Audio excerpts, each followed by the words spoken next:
ବାସ୍ ଇଏ ହେଲା ସାଧାରଣ କଥା। ତା ଭାଇର ଝୁଅ କଣ ହବ?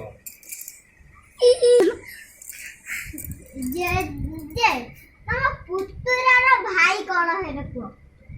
ପୁତୁରାର ଭାଇ କଣ? ପୁତୁରାର ଭାଇ ପୁତୁରା ହବ।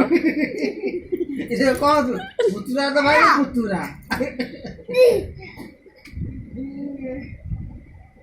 ତମ ଝିଅର ପୁଅ କଣ ହେବେ?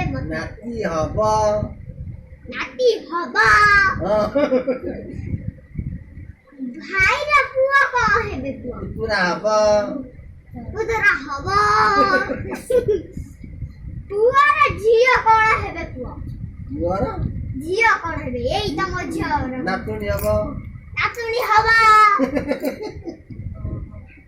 ପୁତୁରାର ବଡ ପୁତୁରା ତମର କଣ ହେବେ କୁହ?